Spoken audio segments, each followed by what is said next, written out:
Oh, good. Now it's frozen. Oh my God.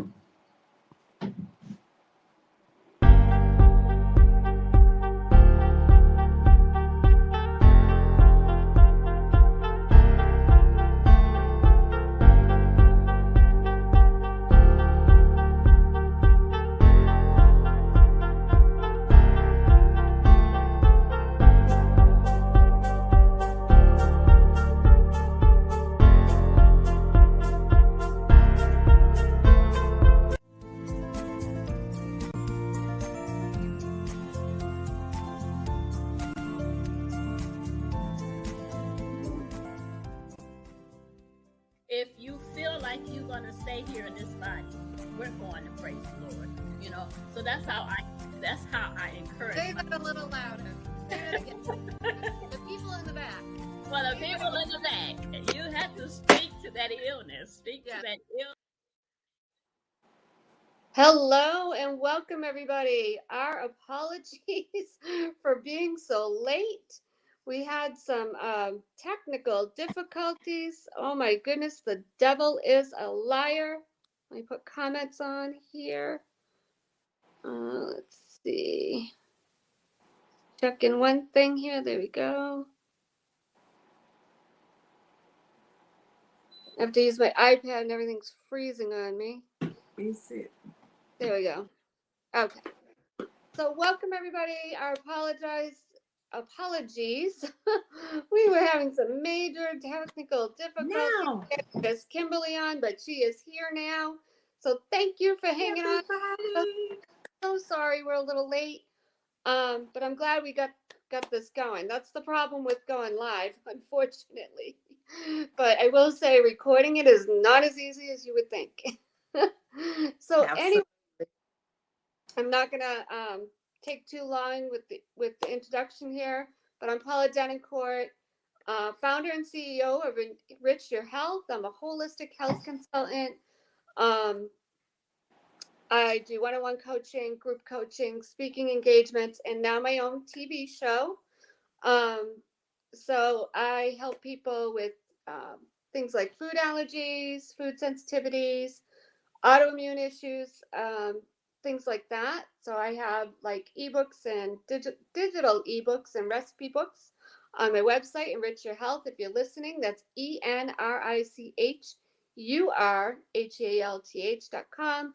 And then if you're watching, you can see that right on the screen. So you can go to the website, you can get a free gift there, Reversing Illness ebook. And you can also get another ebook, 6-Day Immunity Meal Plan Guide, for free. So feel free to go over there. If you do go to the store and it's empty, don't panic. Go to the other store. It's under construction. So I don't want to talk too long about myself. I do want to say we are looking for more guests. We're looking for more sponsors. So please feel free to reach out to me on Facebook or Instagram Messenger. That's a good way to get me. Or you can text me. Phone numbers on the screen. Or you can, if you're listening, it's 508-330-9665. Sorry, I'm all frazzled from trying to get Miss Kimberly on.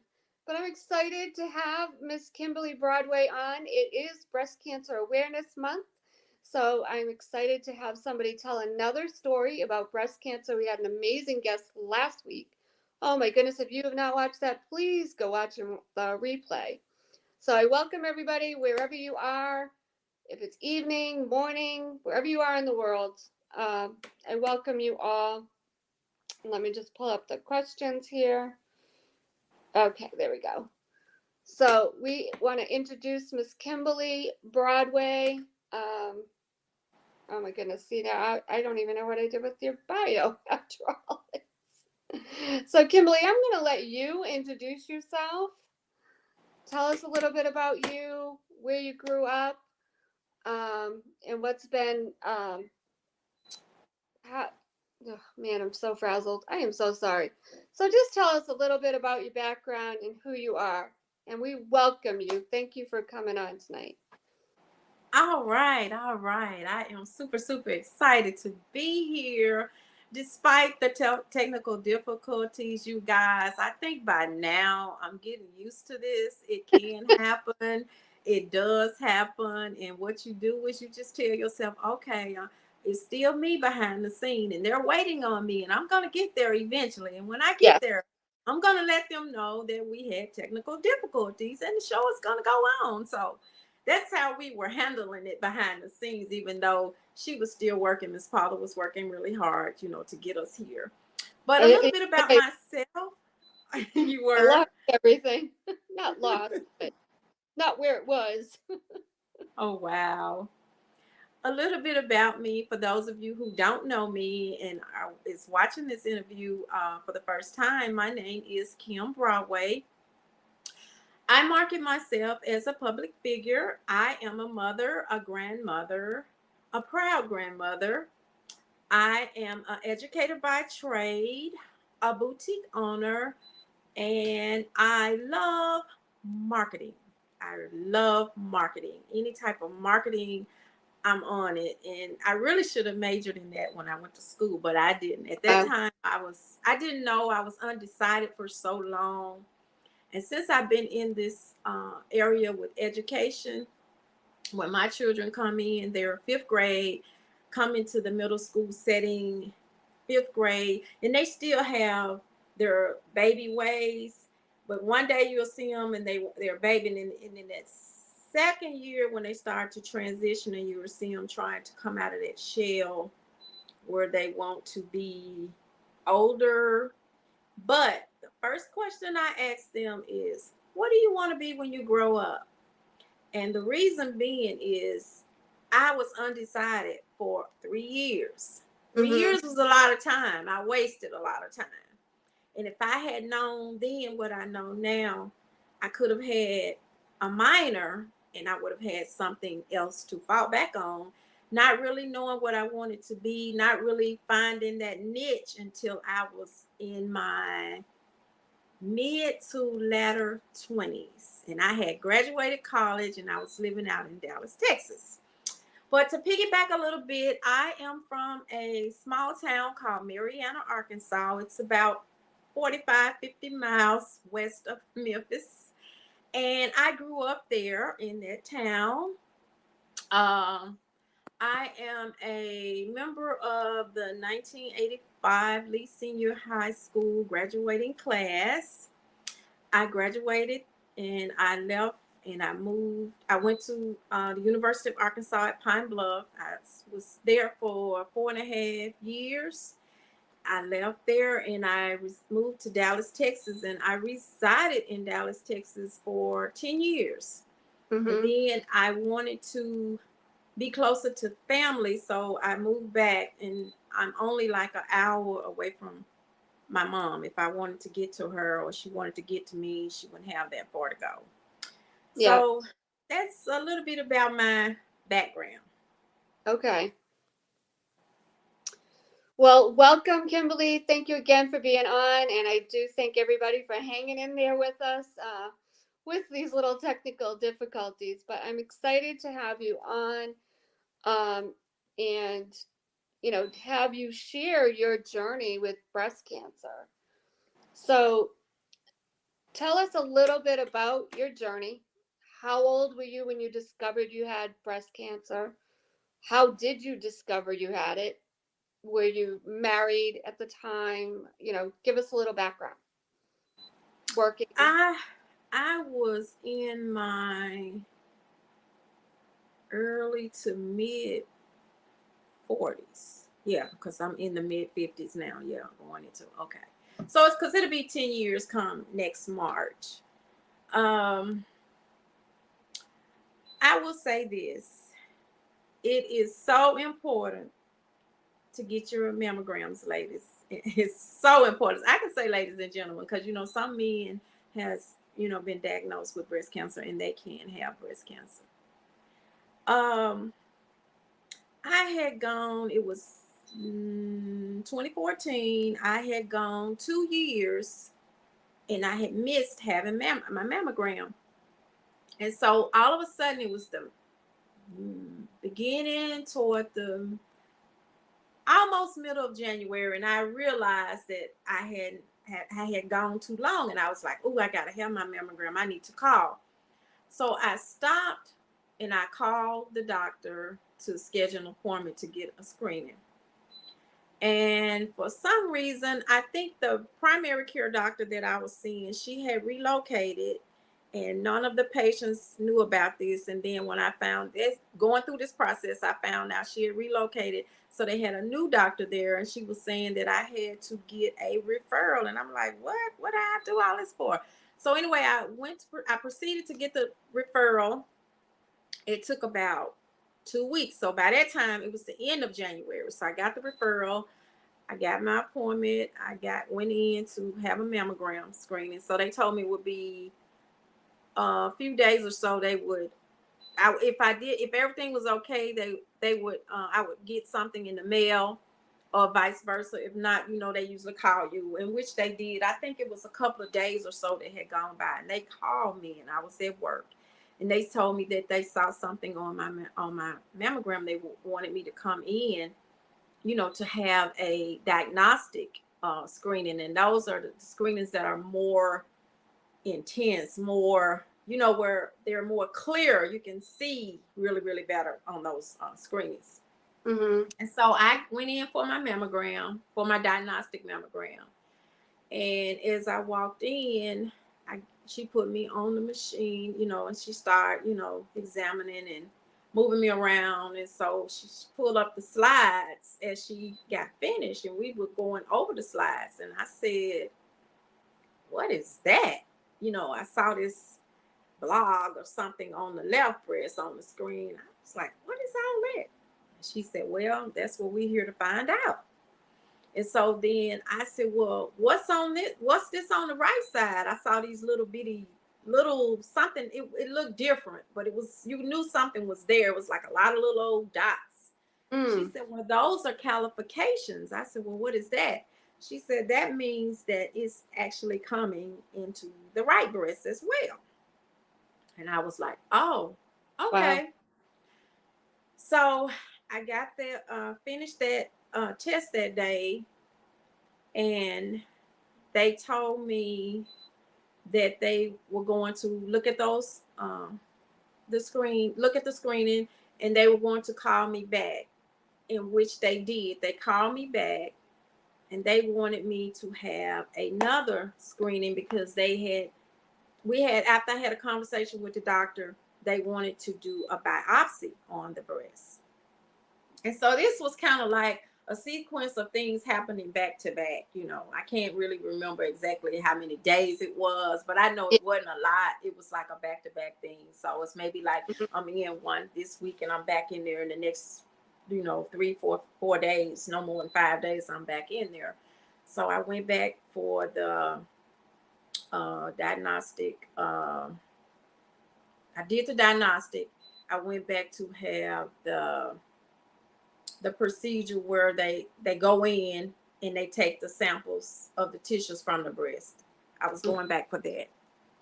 And so that day, that was the day that I call it the dreadful day in my book. I called it the dreadful day because a lot happened that day.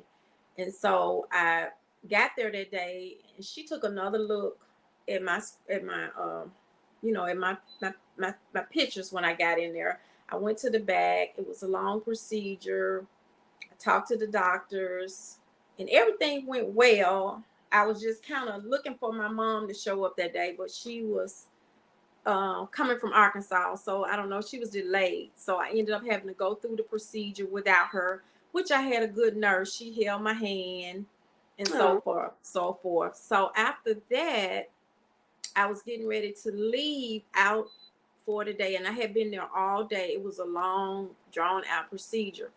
And so we had the biopsy, and on my way out, the technician that was doing the test for me on the machine, she said, come here, Miss Broadway. And I said, well, what's wrong? She said, let's just go have another look. I just want to take another look. And I was thinking, we finished. I've been here all day. In my mind, I'm thinking, I said, okay. So we go in, and she put me back on the machine. And for some reason, she was just really pressing and really moving my breasts around and really making sure I was aiming. I was, in awkward positions, and she was taking so many pictures. And she said, okay, I know you good. You go and get dressed. You're going to be good. I just wanted to do this. And I think something more like spiritual effect had led her to do it. Cause it's like out of the blue.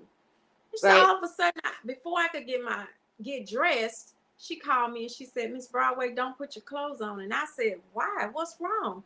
She said, no, you need to come back. And so when I walked back in the room, the screen was up. And I looked up at the screen and I said, what is that? And she said, that's what I want to know. I had a whole nother nodule, and it was like really, really big.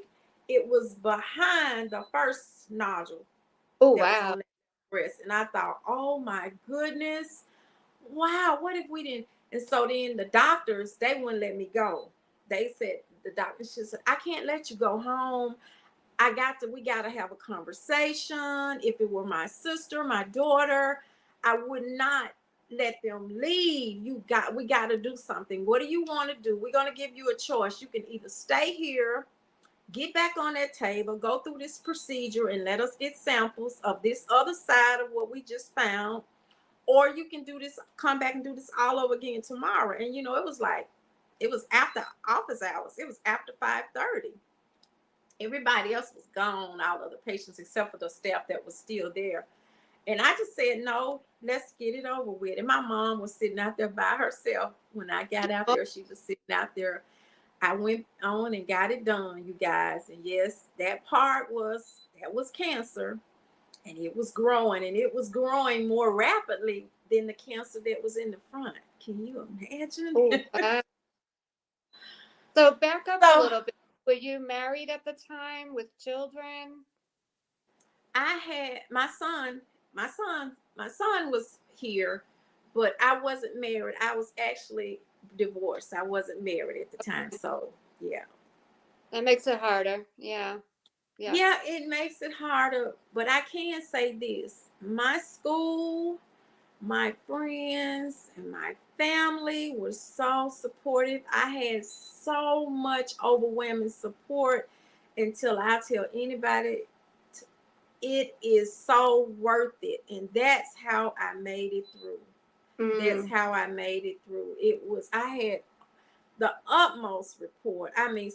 My whole entire school, the day of the surgery, my mom and dad was there, and they told me when I woke up that they thought I was Michelle Obama. They said, I didn't even know you were that popular. My daddy said, I didn't know my daughter was that popular. Oh my God. And my sister had her phone and my phone, and she was just back and forth. Or they were calling, how she doing? Did she come out? She was rolling with both telephones. I had a couple of my cousins were there. One cousin and her family, my other cousin from Arkansas came. One of my good friends I grew up with, went to school with, she was there. So it's like when I woke up and looked around in my room, I saw these people there, and it's just a feeling you get. It really was so overjoying to have that support. Even going through some of the chemo I had, my cousin would come up and she would sit with me, or she would make sure she was there. My mom, Mm-hmm. it makes a big difference. It makes Absolutely. a big difference. Yes, it does. Yeah. So let's just back up a little bit. So my last guest, just so everybody knows, like there are so many different ways to realize that you have breast cancer. So my last guest, Antoinette, she found out she had breast cancer because her nipples started bleeding. So that's how she found out, which was very different for me. Like I never heard that before. I've always heard it's a lump or a couple of lumps. Like my mom, hers was like a dot. They barely even saw it on her mammogram. So everybody is different. So like you said, I want people to really understand these different ways that it can be diagnosed or found out about. So like you said, you had not just one but two cancerous tumors there. So it's just pretty profound to me, all the different ways that we can get breast cancer and how we have to know what could be a symptom of it. And full disclosure here, I forgot to mention, nothing we say tonight is medical advice meant to treat, heal, or cure any illness. Please seek your doctor's advice. I just want to add that in there. But yeah, I just wanted to add that. And it's wonderful that you had such an awesome support system. That's so amazing. Yeah. So let's go back to you. What was your next step? Like chemo, radiation? Did you have your breasts removed? What was your, tell us step by step what was next? I had my breast removed. I talked to my breast surgeon. I was very adamant about having a really good surgeon. So what I did, I had a friend I grew up with who worked for St. Jude Hospital. And so I texted her and I told her what was going on. And I said, I don't know anything about a surgeon and I need help. And she assisted me. She said, I know who to ask. So she asked somebody and came back and they gave me two names. And so I wanted Swartzberg, but they told me that he had gone international and I couldn't get him. So I told the lady on the phone that day when she called me, I said, well, what about Morose? She said, oh, I can definitely get her. And her history of removing breast tissues was really, really high. They said she was so good at it. Oh And wow. then I found people that I talked to afterwards that told me, one girl told me that her grandmother had her years ago for breast cancer. And I'm thinking, I'm in my 40s, and you say, oh wow, this lady has. And so, Yeah. needless to say, she retired this year in January. So I Wow. hate it, but she had started to moving out because it was her time. And what she would do is she would come back and just read the reports, of our mammograms or so. Mm. But I made a decision to remove the breasts because of the statistics they gave me. They told me if I have a lumpectomy, which meaning they will go in, remove the mass from that breast, that I would have a 85% chance of a survival rate. Mm. They told me if I remove both breasts, that I would have a 98% chance of Wow. survival rate. So which one would you pick? Mm. Yeah. So it was a no-brainer. I was like, Right. okay, I don't really have to have them. If I just want to live, I want to be happy, and if this be so be it. Okay, if I meet somebody, if he can't understand that, then it's too bad. So I Yeah. didn't think long and hard about it. I I did move swiftly into making decisions because there was a process. I think it was about a 2.5 to 3 month time frame before I actually Wow. went into the surgery. So during this process, I was seeing uh, the reconstructive doctor, the breast surgeon. I was going back and forth and trying to make decisions based on what I was going through. So it was a process, but it was well planned. I had a lot of support and had a total of 3 surgeries. Had the first surgery, and the side where the breast where the cancer was, the breast bruised really, really bad during surgery. So it was like black. So she told me you're gonna have to come back in 2 weeks so we can remove the burned skin because it's not gonna heal. Mm-hmm. So 2 weeks after that, the regular surgery, I went back, and now I'm wearing extenders, not implants, because I had to wear the extenders for like a total of 8 months. Well, I wore them to 6 to 8 months. I think I had them on. And so then I went back in for the second surgery, and then I think it was about a total of 7 or 8 months, I went to have the extenders removed and the implants put in. Now, Oh, during this process, there were different steps I was taking, going through the process. Um, the chemo process was really hard. during that process, I was actually just wearing the extenders. I had none of, because all of the reconstruction stuff comes at the end. And I started out with the drug called the Red Devil. And at that time, I was naive to all of that. I didn't know what that was. I had no clue of what chemo I was taking. I just was there, trying to endure it and try to go through it. And so after the third round, I almost died. So Ooh, I tell it, people, it this was is called my the Red thing. Devil? I almost died. This is what I tell people. Everything is not for everybody. Mm. And there are some instances where I see people go through cancer and go through chemo and they don't have a problem. And I just had got to that point where I said to my family, I'm ready to go home. And they were like, what do you mean? I said, I can't do this anymore. I'm not cut out for this. This is too much for me. I just can't. And I had gotten sick and I didn't really understand at the time what was wrong. I couldn't do nothing. I was like a zombie. I didn't really know what was going on at the time. And God was dealing with me and I was crying out to him about how was I going to make it through this, because I had another round of that to take, and then I had 13 rounds of Taxol to take. And I thought, if I go, I can't even hardly for them just to administer it to me. It was so hard. I would gag. I'm about to puke. I mean, just to get it in me, not after it get in me and then it settled and I'm sick. It was like giving it to me was so hard for me. And so I don't know why. And I asked God why, and I cried out. And I was just at that point, I was ready to go, because I said, I can't sit on the couch. I can't do anything. And it Mm. was time for me to go back, and I couldn't go back. It was 2 weeks still after, and I still was so weak, I couldn't do anything. I had 3 infections. The doctor had given me antibiotics and the infections weren't clearing up. So I Oh, didn't wow. know, I just didn't really know what was going on.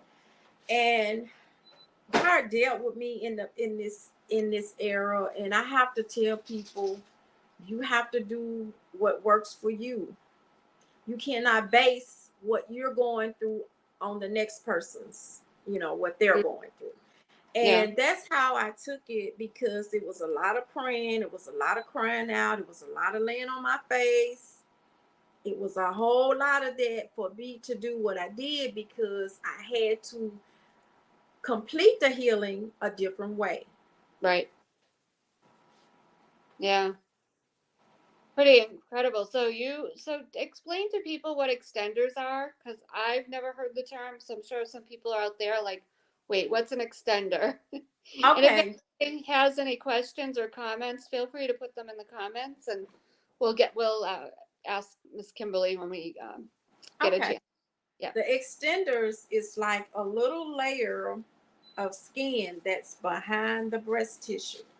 Okay. And what they do is it's not a silicone implant, but it probably has some type of solution in it, and it Mhm. kind of, so they open that little skin up, and they stick that extender in there, and it forms that cup for Oh, wow. the implant to sit up like your breast. Oh, I've never heard of that. My Mm-hmm. mom had the just the little, the like fake boobs. No other way to say it. The things you just stuff in your bra. Mm-hmm. It was back in like 1990, so they didn't have all this good stuff. Yeah, Yeah, they've I hate come a long way. Yeah, yeah, I that's the hated them. I beauty made them of it. sweat. Yeah, hated those things. Yeah, and they're heavy. Like it's not your real boobs. You know what I mean? Yeah. So yeah. Yeah, I remember her, she had those everywhere. She had all different ones. But anyway, so tell us, so you wrote a book so Yes, about I did. your journey. So hold up your book and tell us about your book. Oh my goodness. And I'll try to show the QR code at the end. Okay. Okay. A little bit of glare. Okay. What's the name of the book? Embracing Life More Abundantly After Cancer, Living in My Pink. I love it. So tell us what inspired you to start writing the book? How long after the diagnosis of cancer, like how many years before you started to write the book? It was about 8, because when I 8. started to thinking about it, it was the 8th year. Okay. Well, 7.5 going into 8. It was the 8th year because this year would be 10. So it was 7 going into 8, because it started, all of this happened right before COVID hit. Mm. That's when this all happened. Mm-hmm. And last year, I had a long talk with my publisher, and we decided to go and republish it because there were some things that transpired during the process that I wasn't pleased with. And for me to be an entrepreneur and have this under my umbrella of who I am and who I represent and what I stand for, I wanted the book to be Mm-hmm. corrected, And so that's what we did. And it just gave me, I felt good. I felt complete because, when you set out to do something, a task, you want it to be right. You know what Mm. I'm saying?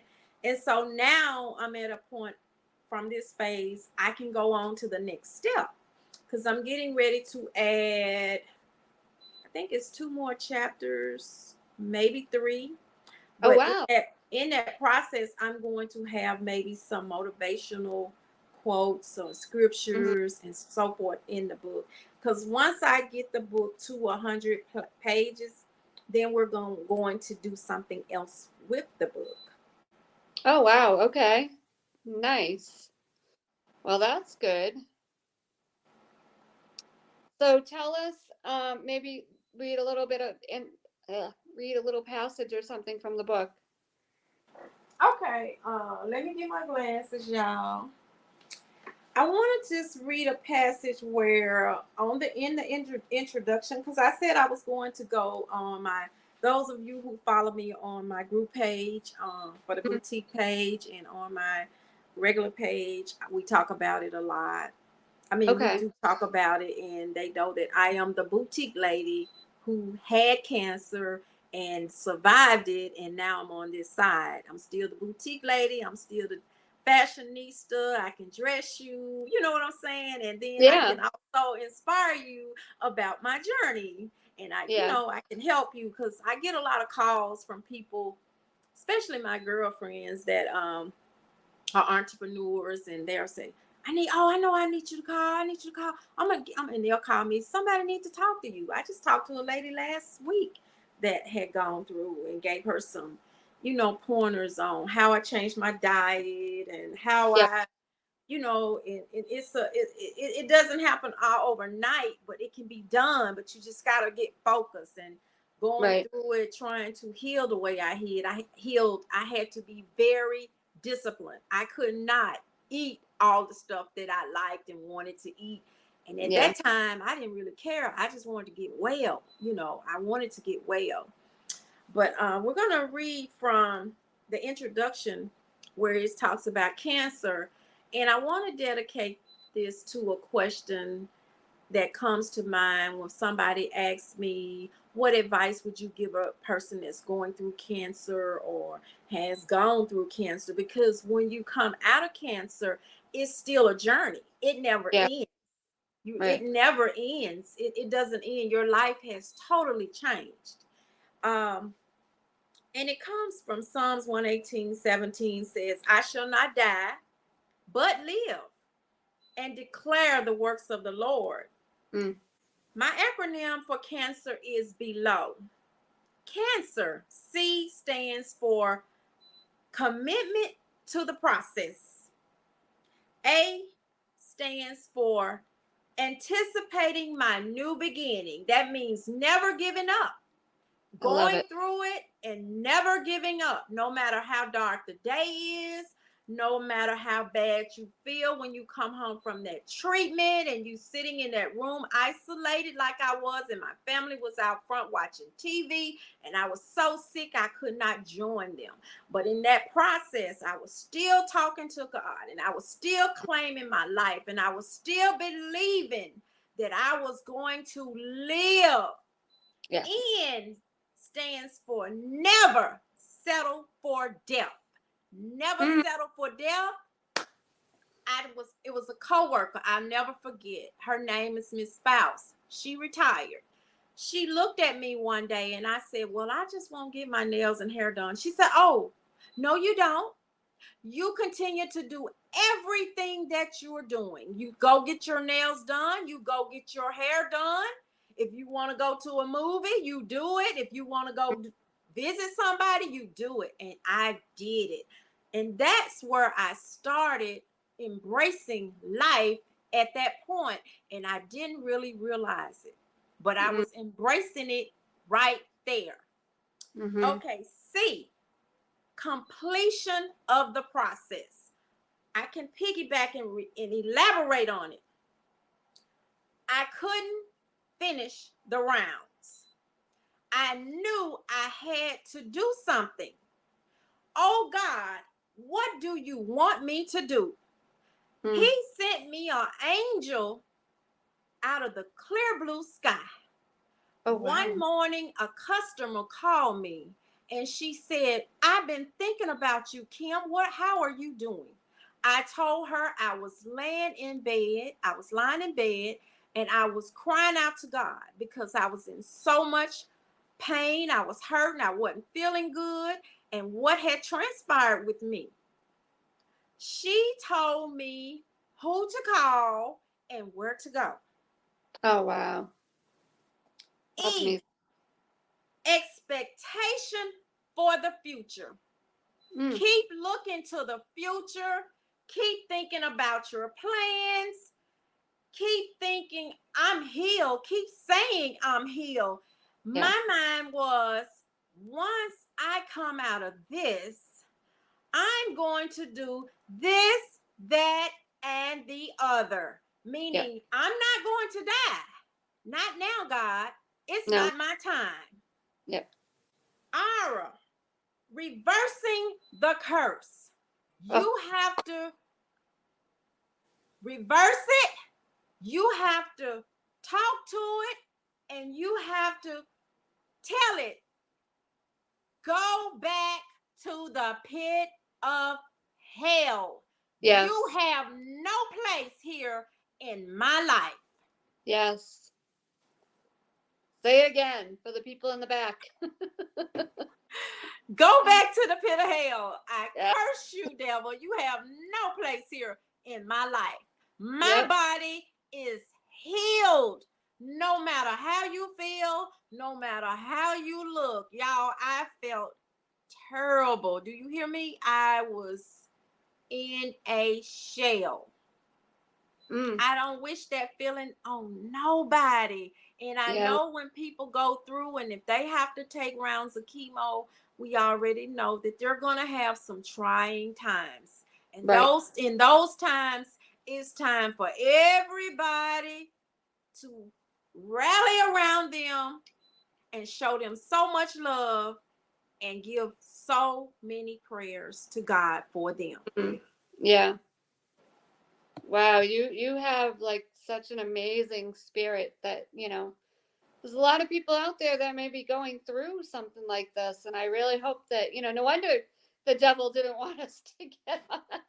He didn't want us to get on because he figured this show was going to be really good. And that's why he didn't want us to get on, huh? Yeah, you're right. We're giving him the boot. Told him where to go. Yep. So let's see, we have about 10 minutes left. So tell us some things, some of your journey, like getting implants and, say even dating. How was that for you to even date? I actually have no problem with dating. It has not been a problem for me. It's just that I haven't seen that really person yet. You know what I'm saying? It just, I had somebody in tow, and then that didn't work out. So I don't take myself and say, oh, it'll never happen. My sister, she encourages me all the time. I be like, girl, I'm my own independent woman. I'm going to keep pushing and working on my goals and da da da da. She was like, well, just as soon as you get your mind off of it, it's going to pop up. She always say that all the time. And Yeah, I just said, well, I know what God promised me, but I don't let it define me. You know how some people, absolutely. they get so caught up in looking for the person or wanting the person, and they focus on it so hard. Mm, But God don't want us to do that. He want us to live every day in him and right, trusting and believing in him. And I'm thinking, I just keep my focus on my goals, on the things right. I want to do, and the Yep. people I want to help and the women I want to touch. And I just love that. And I'm just ready to really live and travel. I haven't traveled yet, and I'm ready to travel. Good. You and I will travel together. I was Oh, just yes, we will. I was just talking to somebody else earlier, and it's been prophesied to me, that I'd be traveling eventually and not really have, like, we were talking this morning. I've been doing this prayer thing. It's like unbelievable. We're on, like, it was supposed to be 30 days. We're on like day 52, I think, something like that. So I went from 30 to another 30, and I'll probably do another 30. But we were talking about things like that, what has been prophesied to us, and God is moving a lot of people around because he He wants is. different places. And so that was one thing that was prophesied to me, that I probably wouldn't stay in one spot. Like, I love where I am. I'm on Lake Norman. But I was telling Sharon, I'm like, I know I'm not gonna be, he's gonna move me around. I know it. I mean, I know Yeah. it's, I just enjoy being here as long as I'm here, and I want to make the best of it while I'm here, and whatever he wants me to do while I'm here. But Yeah. yeah, I feel like there'll probably be a lot of us that are feeling like we're gonna travel. We'll probably have like some little spot, that we sort of call home, but we're always Mm-hmm. elsewhere, staying at, other places. So I look forward to traveling with you, me, and my friend Sharon, and whoever else wants to come along. Definitely want to travel and just do other things and see other places and help more people. Help more people. Yeah, Yeah. Yep. absolutely. Mhm. Yeah, absolutely. I So do have something I wanted to add. If you do, you yeah. have more questions for me? No, go ahead. What did you want to add? I wanted to kind of piggyback on the colors because Okay. I started to studying last year about the colors, the different types of colors, the different colors that represents different types of cancer. And some people don't really know that. At first I didn't.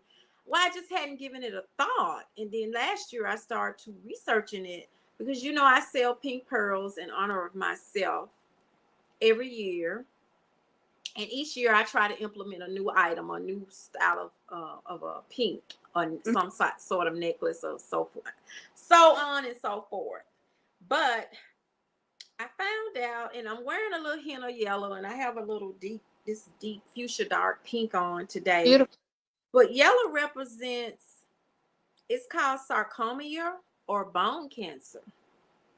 We all know pink is for breast, Mhm. turquoise is for ovarian, and Patti LaBelle, her sisters and her mom, I think it was more than one sister, died from ovarian cancer. I found this out years ago. I saw her on an interview, and she was Mm. dressed in this turquoise, and she looked absolutely amazing.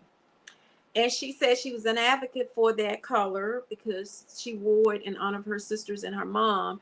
And she always was afraid that she was going to have that and die the same way. But God is so good. She's still here and she Mhm. doesn't have it. And so that turquoise is for ovarian. Orange is for kidney cancer and liver cancer. Oh wow. Pancreatic cancer is yellow, teal, and purple. Hmm. Dark blue is leukemia and purple. And I have a coworker who works with me, she was on the platform interview I did 2 weeks ago, where I had these other ladies to come in and I wanted them to share their stories. It wasn't about me, it was about them. And I Mhm. wanted to share my space with somebody else. And she had a rare type of blood cancer. Now, I cannot think of the name of the blood cancer. And she told me her color is purple. Okay. And it was 15 years ago. 15 years ago. And I was like, are you serious? And she said, yes, because she was new to the school this year when she came in on the first day of school when we all assembled around for the faculty, meeting and staff and, everybody introduced themselves. She was new at our school. And so I had no idea that she had it. So we got to talking one day and I was telling her about my journey and what I was doing. So I asked her would she be willing to, speak on the platform. So she was, and she was very inspiring. She talked a lot about it, and she gave out pointers on things that you could do when you were going through, and what to eat and what not to eat. And I can kind of tell you what you do. You nibble on something, and you really can't eat. I mean, you just can't eat. Yeah. But she had her color was purple, and then I had another guest that had this thyroid cancer. Mhm. Hers is multicolored and it's purple. I want to say purple pink, and it's another color. I need to get the colors from her. I didn't have a chance to get in touch with her to get them to share them today, but they're on the page out there, you guys. If you all haven't watched the videos, they're still out there on the page. All the videos are right up at the top of my page. But it's so interesting because I never really given it a thought. No. Everybody Yeah. just knew the pink ribbon, and I just thought the pink ribbon was the pink ribbon, but it stands for breast cancer. And so Mhm. I just been kind of talking about it a little bit and kind of educating people on it because we got so many different types of cancer out here. Oh yeah. Yep. People are getting sick. So, Mhm. yeah. But No, that's that was fast. it. Yeah. Yeah. Thank you for sharing that. So we got about 5 minutes left. Does anybody have any questions, comments? Please put them up in the comments so we can answer questions. Kim, tell us how you talked about your page. If you want people to join your Facebook group, your page, how people can reach you if they want to get in Okay. touch with you. I got 3 pages, Lord. Okay, so you can go to Kim Broadway. That's the regular page. And what Mhm. I learned in my entrepreneurship journey that a couple of years ago, one of my entrepreneur sisters that lives she resides in New York. She went with me. I'm a moderator for Online Success Made Simple. So when I was Okay. selected to be on the panel for that, we went down my Facebook page and I just had all kind of stuff on the page, floating here, floating there, and somebody shared this and that. And she was like, if somebody were to look you up, they go down here, they're gonna stop. They're not gonna look at you because they're gonna like, what is all this? Yeah. So she showed me how to weed out the stuff, and the page is supposed to actually represent who I am and what I do. Mm-hmm. So if you go to my regular page, you can find me on the Kim Broadway, and there's an interview sitting right there that I did with Terry Spicer. That was my first interview on breast cancer. I think it Mm-hmm. was 2017. It was 2017. Yeah, it was 2017. It's pinned to the top of my page. Um, then you can find me in my group. My little fam Mm-hmm. is Beautiful Boutique Babes. Oh, You nice. can put that in there and that'll pop up. I Oh, have my riders in there that follow me dearly. And I mm-hmm. like to keep it open to the regular page because I have more people over there and I have more and I can reach out. A lot of my classmates, are out Right. there. So I just kind of interact with all of them. And then I have the lifestyle boutique page, which is the business page. Okay. Got it. Got it. And what's your contact information if anybody wants to reach out to you? Okay, if you want to reach out to me, you can go to any one of my pages and you can message me. I'm on Okay. Messenger as well. It's Kim Broadway. It'll come up. If you A lot of people, I do have a space. I work out of the space and out of the home, out of my place. So if you want to come to my space. It's 1123 South 3rd Street, Suite A, and that's Memphis, Tennessee, 38109. And I am there by appointment. As you know, the time is getting ready to change. Oh, I And know, right? so I usually do a little, I change my route and my stuff when it time change, because I don't want to be, coming out or somewhere late by myself and stuff like that. I don't want to do that. So I don't think that's a wise thing to do. So Yep. All right. Well, we have about 2 minutes left. I'm gonna try. I forget how to do this, but I did upload your QR code for your book you and your did. book. Yeah. Okay. So let's see if I can get that up here. Give me a moment. So more technical issues, you guys. Bear with me one moment. Okay. See if that works. Cinema. No. All right. Let me see. Go here.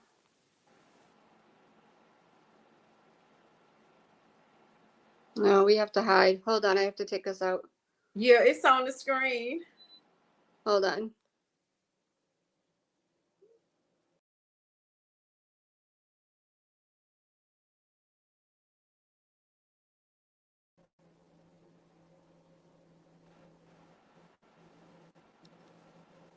Okay, let me show the book.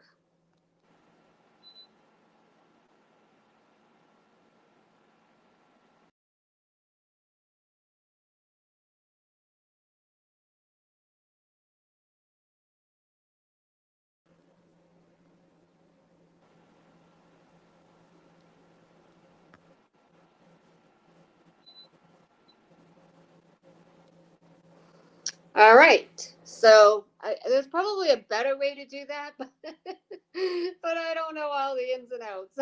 Not a Well, the big end results is what counts. If it's out there, we wanted to right. get it out there. So Yep. that's what counts. Definitely. Well, I am so thankful that we fought the devil and won. Yes, we did. Thank you, Kim, for pushing through. Some people would have gave up and said, "Forget it." So I'm glad you pushed through. I know we were about 10 minutes late, but we got through it. I apologize. I was a little frazzled in the beginning. I was like, But no, we're gonna be all right. We're gonna get there. Let's just take a stop. Let's just take a deep breath deep breath. and Yep. breathe. And in the process, I'm still doing this here. But your And we story is, made it. Yay. your story is what mattered. It got out. People got to hear your Yeah. journey, what you've gone through, what you're still going through. Yeah. You still have to watch your diet. You still have to go for testing. You still have to deal with dating and all of that. So there's a lot. I mean, one last thing I'll leave you with. I mean, I remember my mom, she was older and my dad had passed away and everything. She had a double mastectomy, but one, like, I don't forget, 1990, and then another one like 10 years later or something like that. So it always bothered her to date. I mean, she was older anyway, so it was tough on her. But I think because of the breast, issue, it bothered her all the more to even try to date again. Yeah. So, and I knew that. I could see that. You know what I mean? I mean, granted, she was old school. Nobody compared to my dad. But I don't even think she just didn't even want to have companionship or any, you know what I mean? It just bothered her.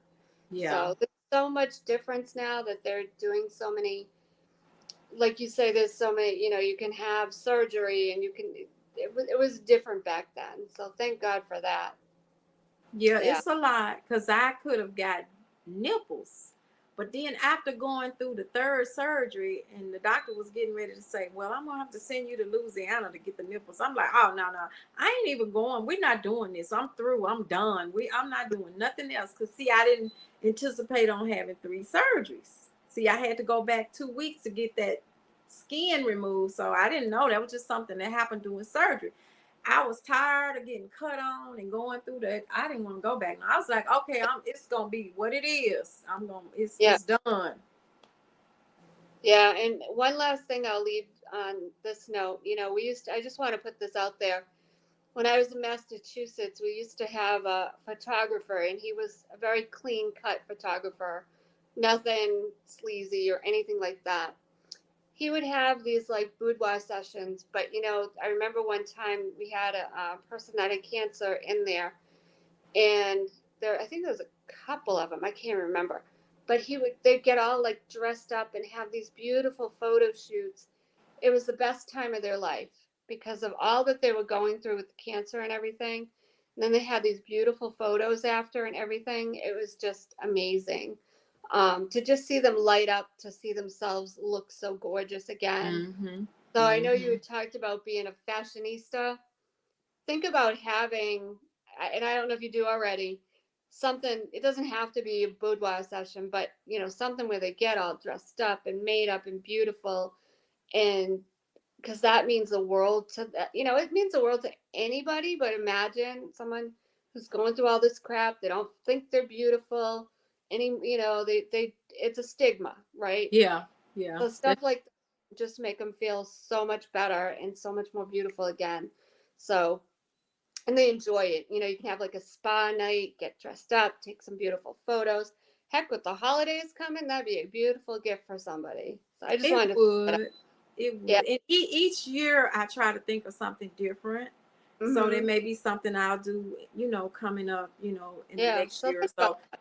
Yeah. mm-hmm. And Mm-hmm. anybody listening, like I said, it was absolutely, everything was done with, no sleaziness, put it that way. Yeah. You hear the word boudoir and you're like, oh. No, it wasn't. It was very clean cut and just beautiful. There was no Mm-hmm. other word for it. Yeah. So, and his wife was always there, and so it was very clean cut. So anyway, but thank you again for being on, Kim. Thank you again for pushing through. Thank you, everybody, for waiting for us and pushing through. We appreciate you. We appreciate the replay viewers. So, apologies for the first few minutes of me being frazzled. But Share the video, yeah, y'all. Share, like, and share the video. Share the yes, story. Share, yes, share. please.